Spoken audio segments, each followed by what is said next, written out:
পুটির মায়ের দাঁতের যন্ত্রণাটা আরো বেড়েছে।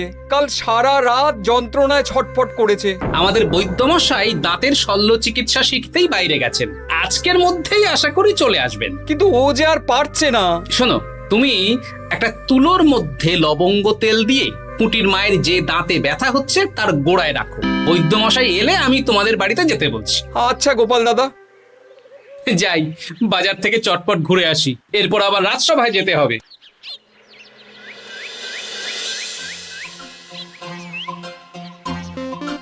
উফ, কি গরম রে বাবা, ছাতা নিয়ে বেরোলে ভালো হতো। এই তো সামনে আখের রস বিক্রি হচ্ছে, একটু আখের রস খাই, শরীরটা বেশ চাঙ্গা লাগবে। ভাই, আখের রস কত করে দিচ্ছ? 1 ভাঁড় 10 আনা গোপাল দাদা।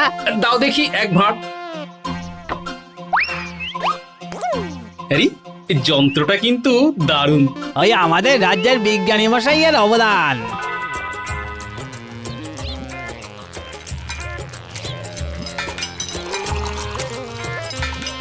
এই নাও গোপাল দাদা।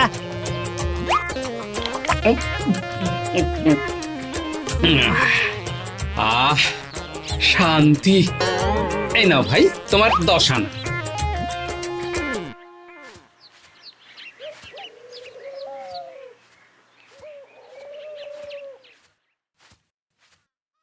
কি রাজবৈদ্য, এই ফিরছ নাকি? হ্যাঁ, এতদিন আমি দাঁতের চিকিৎসার ব্যাপারে তেমন কিছুই জানতাম না, এবার সব শিখে এসেছি।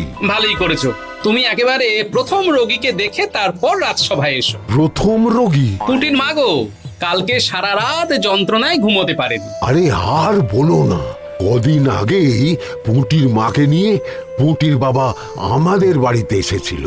দেখলাম ওই বাড়ির দাঁতে বিস্তর সমস্যা। সেই জন্যে দাঁতের শল্য চিকিৎসা শিখতে চলে গেলে? ঠিক তাই, আমি ব্যথা কমার পথ্য দিয়ে এসেছিলাম। দেখি এবার দাঁতটা তুলেই দিতে হবে। তাহলে তুমিও পুটিদের বাড়িতে যাও, আমি বাড়িতে থলে রেখে আসছি। আজ না হয় দুজনে একটু দেরি করেই রাজসভায় যাব। বেশ বেশ।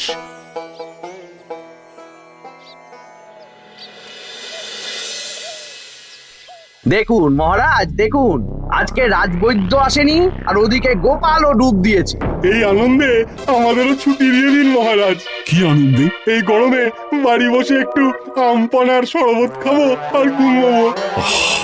রাজ্যের সেনাপতি যদি বিশ্রামের কথা বলি, তাহলে আমার আর কিছুই বলার নেই।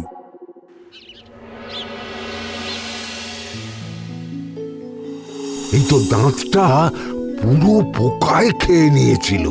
এখন দুদিন কোনো কথা বলা যাবে না, শুধু জল বা তরল জাতীয় খাবার খাবে।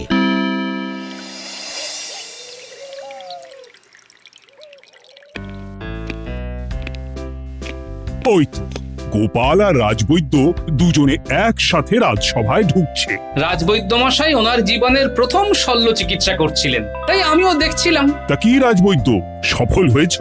হ্যাঁ মহারাজ, পুঁটির মায়ের একটা মাড়ির দাঁত পোকায় খেয়ে নিয়েছিল, সেটাই তুলে দিলাম। ভালোই হলো, আমাদের রাজ্যে কোনো দাঁত তোলার বৈদ্য বা চিকিৎসক ছিল না। এখন তুমি সাধারণ রোগ ব্যাধি নিরাময়ের সাথে সাথে দাঁতের চিকিৎসাও করবে। কিন্তু মহারাজ, একটা যে সমস্যা আছে। আবার কি সমস্যা? আমি যে দাঁতের শল্য চিকিৎসা করি, এটা তো আর রাজ্যবাসী জানে না, তাই কতজন আর আমার কাছে আসবে সে নিয়ে আমার সন্দেহ আছে।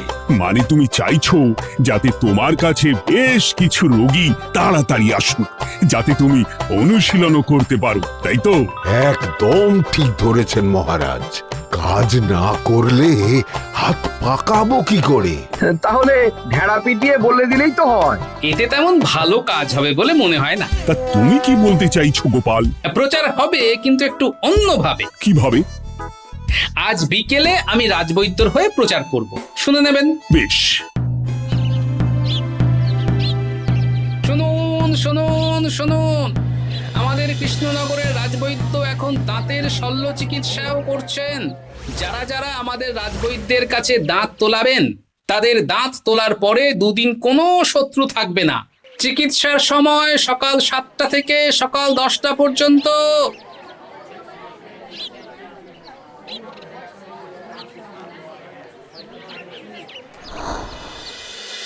এসব তুমি কি উল্টো পাল্টা কথা বলছো গোপাল? উল্টো পাল্টা না, আপনি দেখুন না আপনার বাড়িতে লোকজন আসে কিনা। আর কেউ যদি জিজ্ঞাসা করে যে এই রকম প্রচারের কারণটা কি, তাহলে বলবেন রাজসভায় আমার সাথে কথা বলতে আমি বুঝিয়ে দেব।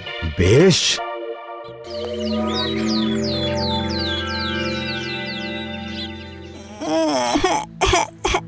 তোকে বারবার বলি এত মিষ্টি গুড় কাঠি খাস না। কি করবো বাবা, কি ব্যথা।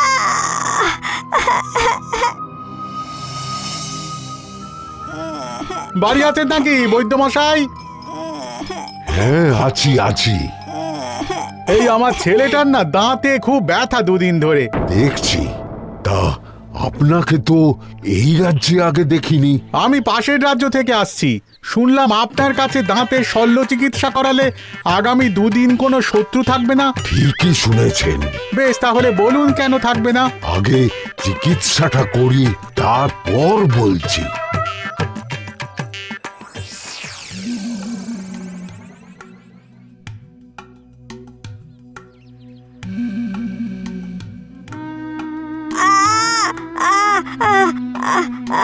আর চিন্তা নেই, এখন দুদিন কোনো কথা বলা যাবে না। এবার তো বলুন আমার ছেলের আগামী দুদিন কোনো শত্রু থাকবে না কেন? আজকে রাজসভায় চলে আসুন, ওখানে গোপাল এই প্রশ্নের উত্তরটা দিয়ে দেবেন। তা বৈদ্য, তোমার কাছে আজকে কেউ এসেছে? সকাল সকাল দাঁত তুলে এলাম মহারাজ। বাবা, একদিনের প্রচারই এই ব্যাপার? মহারাজ, মহারাজ, বাইরে কয়েকজন অপেক্ষা করছে, তারা গোপাল দাদার থেকে কিছু জানতে চায়। তাদের ভিতরে আসতে বলো।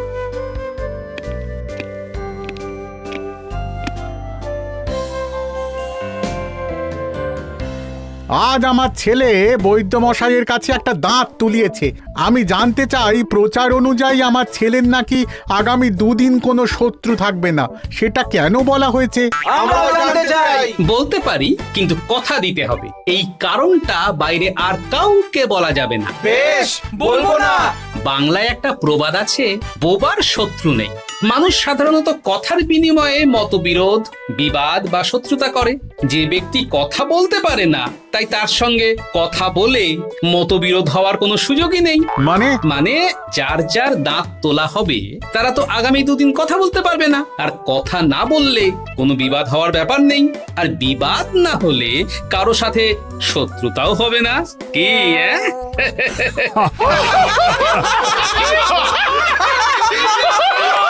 এই জন্যই তুমি হাসির রাজা গোপাল ভাঁড়। কে তোমার কথা শুনতে যাবে? একদিন না হয় প্রচারের চমকে এলো, এরপর কিভাবে আসবে শুনি? এরপর রাজবৈদ্যের সুনামেই লোকজন ছুটে ছুটে আসবে। বাহ বাহ বাহ, তোমার কত জ্ঞান! মহারাজ, এই কথা শুনে আমার মাথাতেও একটা বুদ্ধি এলো। অল্প পুঁজিতে শুধু প্রচারের জোরে এত রোজগার করব না, গোপাল হাঁ করে দেখবে। নিশ্চয়ই কোনো লোক ঠকানোর কথা ভাবছেন। মোটেই না। আচ্ছা, আগামী 3 দিন ব্যাপী মেলা হবে, সেখানেই তোমরা দুজনে তাহলে ব্যবসা করো। বেশ, করব। যে সবচেয়ে বেশি রোজগার করবে তাকে আমি 50 মোহর পুরস্কার দেব। রাজি। মেলার শেষে আমার প্রশংসায় পঞ্চমুখ হবেন সবাই, দেখে নেবেন।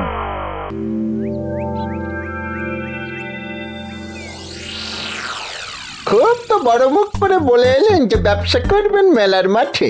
তা আপনি কি ব্যবসা করবেন শুনি? ভাগ্য পরীক্ষার দোকান দেব। মানে আমি বিভিন্ন মেলায় দেখেছি যে একটা দোকানে নিচের দিকে হেলানো অবস্থায় একটা পাতলা কাঠের পাটাতন থাকে। সেই পাটাতনের উপরে 1 থেকে 6 অবধি সংখ্যা লেখা থাকে, তাই তো? হ্যাঁ, যারা মেলায় ভাগ্য পরীক্ষা করতে আসবে তাদের ফাঁপা লোহার 6টা বল দেয়া হবে। যদি ওই 6টা বলই নম্বর লেখা খোপের মধ্যে ঢোকাতে পারে তাহলে প্রথম পুরস্কার পাবে। আমিও ওটারই দোকান দেব, কিন্তু শুধুমাত্র একটাই পুরস্কার থাকবে। 6টা বল 6 নম্বর খোপের মধ্যে ফেলে কেউ যদি 36 করতে পারে তাহলে সে পাবে 100 মোহর উপহার। আরে খেলার জন্য কত মোহর লাগবে? 1 মোহর। আপনি কিন্তু জেনে বুঝে বিপদ ডেকে আনছেন। একজন কেউ ফেলে দিলেই আপনার হাত থেকে 100 মোহর ফসকে যাবে। আরে মেলার ভিড়ে যদি আপনি পুরস্কার না দেন তাহলে জনতার একটা মারও ফসকাবে না। আরে সেই জন্যই তো তোদের পোষা। তোদের মধ্যে যে কোনো একজন ওই কাঠের পাটাতনের নিচে লুকিয়ে থাকবি। যখনই দেখবো কেউ 36 করে ফেলছে আমি গলা ঠাকরাবো আর তোরা কাঠের পাটাতনটা হালকা করে নিচ থেকে নাড়িয়ে দিবি। এটা তো দারুণ বুদ্ধি। কি বলছো গোপাল, তুমি আখের রসের দোকান দেবে? হ্যাঁ, এই গরমে আখের রসের বেশ চাহিদা। তোমার বানানো ওই যন্ত্রের চাকা ঘোরাবো আর আমার ভাগ্যের চাকা ঘুরবে। সে ঠিক আছে, আমার কয়েকটা যন্ত্র বানানোই আছে। তুমি না হয় মেলায় ব্যবহার করো 3 দিন। ব্যাস, আর চিন্তা নেই। এবার শুধু জমিয়ে আখের রস বিক্রি করব, সাথে বিভিন্ন মশলা, বরফ আর পাতিলেবুর রস দেব।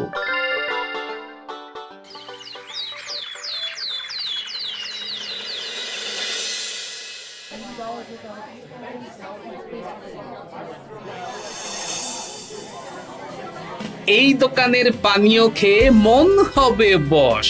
গোপাল ভাঁড় নিয়ে এসেছে ঠান্ডা আখের রস। আরে গোপাল দাদা, তুমি আখের রস বিক্রি করছো? ঠান্ডা আখের রস। কত করে গো গোপাল দাদা? 1 ভাঁড় মাত্র 10 আনা। 6 ভাঁড় দাও। এক্ষুনি দিচ্ছি। আসুন আসুন আসুন, সবাই আসুন। আসুন আসুন আসুন, এদিকে আসুন, এদিকে আসুন, ভাগ্য পরীক্ষা করুন। 1 মোহরে 100 মোহর।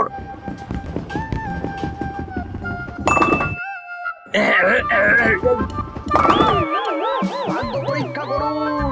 মন্ত্রী মশাই বলেন কি 1 মোহরে 100? তুমিও ভাগ্য পরীক্ষা করাবে নাকি? একবার বাজিয়ে দেখতে দোষ কি? দাও, আখের রস খেয়ে বরং চলে যাই। এই তো হয়ে এসেছে। এই নাও, ধরো।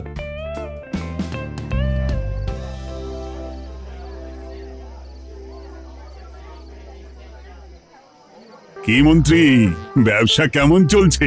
ভালোই। আপনি একবার ভাগ্য পরীক্ষা করে দেখবেন নাকি মহারাজ? না না না, আমি এসবে নেই। জানি আপনার কাছে 100 মোহর নস্যি, তবুও 1 মোহরের বিনিময়ে চেষ্টা করে দেখুন না। আচ্ছা, এত করে বলছো যখন, দেখি। 1 মোহরে 6টা বল। বাবা বাবা বাবা, দেখুন মহারাজ চেষ্টা করে।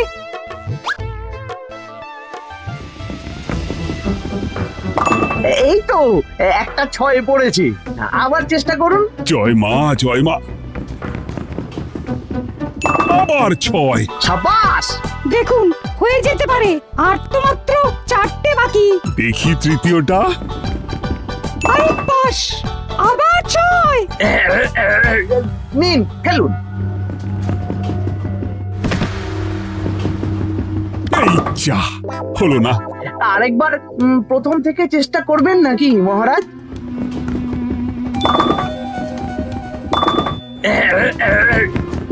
না, এবারেও হলো না। 2 মোহর জলে। অন্য সব জায়গায় বাকি সংখ্যাতেও পুরস্কার থাকে, আপনার এখানে নেই কেন? আমার এখানে ধামাকা পুরস্কার, তাই বাকি আর কিছু রাখিনি। 36 করতে পারলেই 100 মোহর। এই নাও মন্ত্রী, 2 মোহর।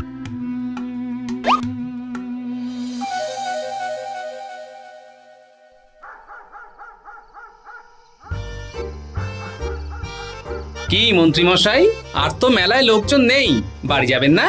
তুমি যাও না, আমি একটু পরে যাব। বেশ, আমি এগোলাম। গোপাল আর মন্ত্রী, তোমাদের কার কেমন রোজগার হয়েছে একদিনে? মহারাজ, কালকে আমার 7 মোহর 20 আনা রোজগার হয়েছে। আমার 70 মোহর, কিন্তু খরচ কিছুই হয়নি, কারণ কেউ 36 করতে পারেনি মহারাজ। আমি তো বলেছিলাম আমি যখন ব্যবসা করব গোপাল আমার ধারে কাছে দাঁড়াতে পারবে না। বেশ, এখনো তো আজ আর কাল দুদিন মেলার বাকি আছে। দুদিনেও আমার দুটো কানা করিও খরচ হবে না, শুধুই রোজগার।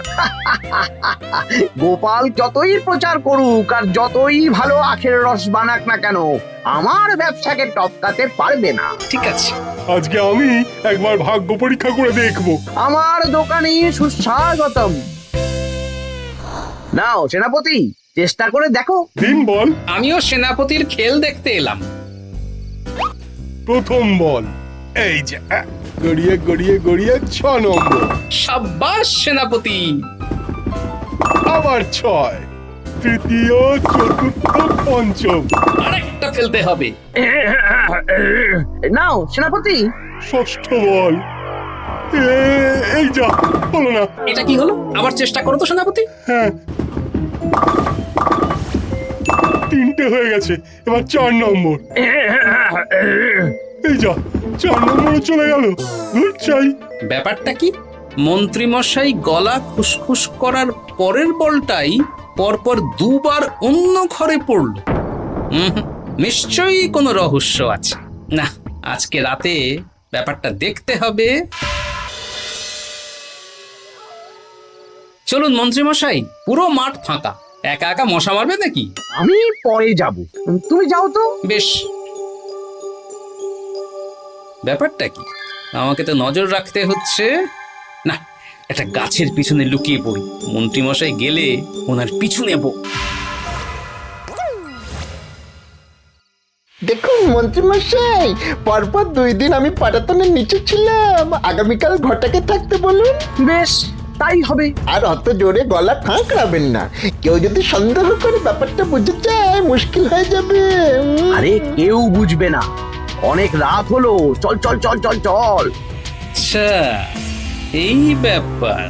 তাই ভাবি 2 দিন ধরে একটাও কেউ পারলো না কেন? কাল আমিও মজা দেখাবো।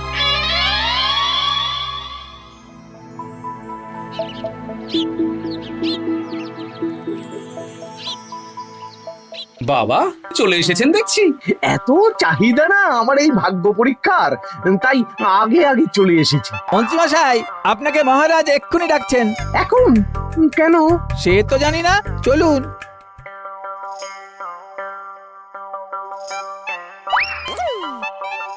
এই বেটা ঘটা, এবার বেরো। এ কি গোপাল দাদা, তুমি? হ্যাঁ আমি। খুব চালাক ভেবেছিস না? মন্ত্রী মশাইয়ের খেলা আজকে শেষ। প্রহরী, একে ধরে নিয়ে যাও।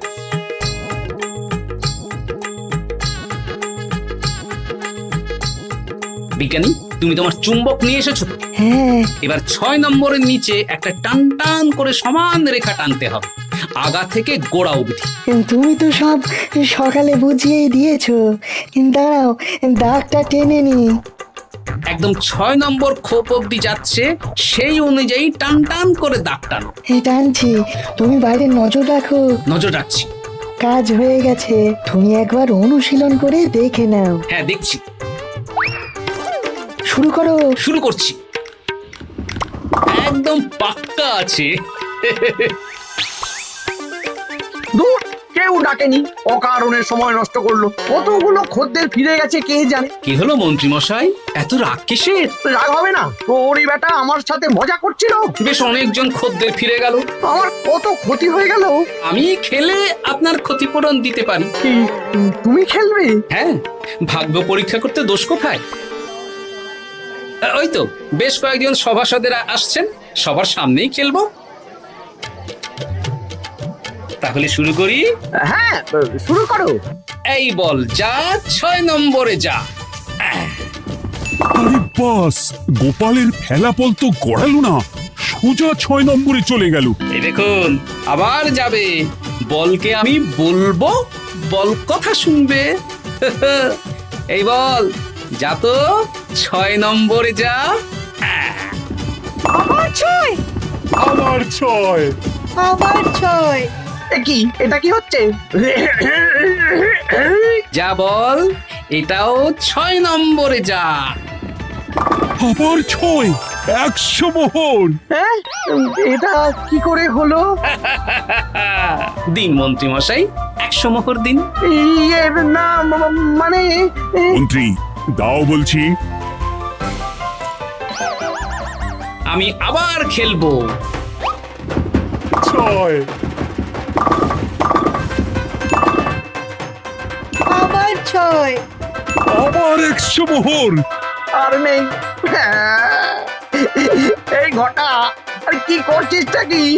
ঘটা নেই মন্ত্রীমশাই, আমি আছি। আর আছে আমার চুম্বক। মানে মানে তোমার কারসাজি ধরা পড়ে গেছে মন্ত্রী। গোপাল আমাদের সব বলেছে। হ্যাঁ, আপনি যেমন ছলনা করে ভাগ্য পরীক্ষার ব্যবসা করছিলেন, তেমনি গোপালও ছলনা করে আপনার ব্যবসা উল্টে দিল। তাহলে শেষমেশ কে জিতলো? হাসির রাজা, জ্ঞানীর রাজা, রসিক রাজা গোপাল ভাঁড়। লোকের ভাগ্য পরীক্ষা করছিলাম আর আমারই দুর্ভাগ্য নেমে এলো।